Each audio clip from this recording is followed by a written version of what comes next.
Hello बच्चों, चलिए प्रश्न को पढ़ते हैं। न्यूक्लियोसाइड्स तथा न्यूक्लियोटाइड्स में अंतर बताइए। इस प्रश्न में हमें अंतर बताना है न्यूक्लियोसाइड्स और न्यूक्लियोटाइड्स के बीच में। तो आइए देखते हैं। सबसे पहले बात करेंगे इस प्रश्न में मुख्य अवधारणा की। मुख्य अवधारणा इस प्रश्न में हमारे हो जाएगा न्यूक्लिक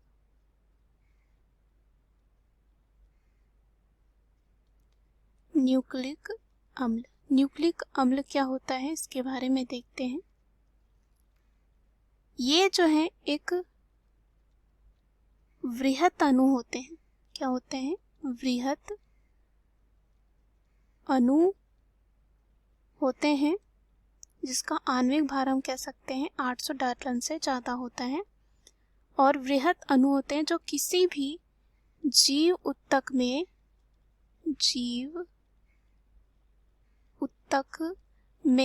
अम्ल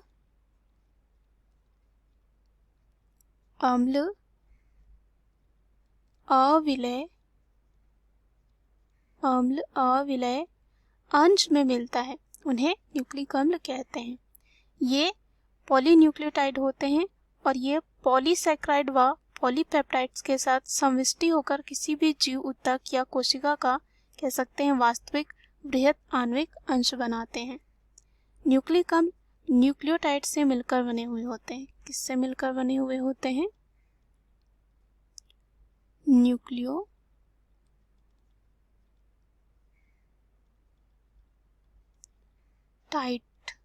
न्यूक्लियोटाइड से मिलकर बने होते हैं। अब यहाँ पे जो है हमें इसी न्यूक्लियोटाइड और न्यूक्लियोसाइड के बीच में अंतर बताना है। तो आइए देखते हैं इन दोनों के बीच में अंतर। पहला हमें दे रखा है न्यूक्लियोसाइड्स, दूसरा है न्यूक्लियोटाइड्स। तो देखते हैं ये क्या होते हैं। पहले अंतर की बात करते हैं। तो जो न्यूक्लियोसाइड्स होते हैं, न्यूक्लियोसाइड में न्यूक्लिक अम्ल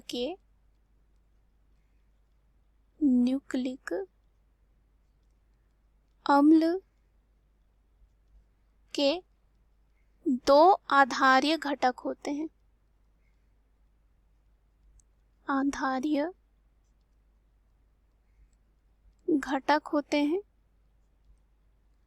जिसे कहा जाता है, कह सकते हैं इसमें पाया जाता है एक शर्करा, दूसरा जो होता है एक नाइट्रोजनी क्षारक।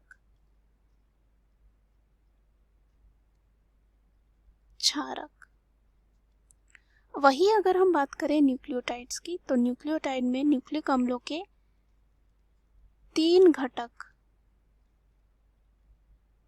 या कह सकते हैं न्यूक्लियोटाइड में न्यूक्लिक अम्ल के 3 आधारी घटक होते हैं।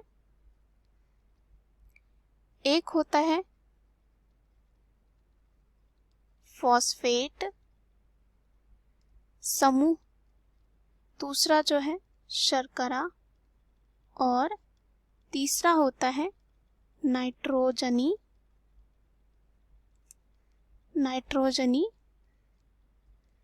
क्षारक।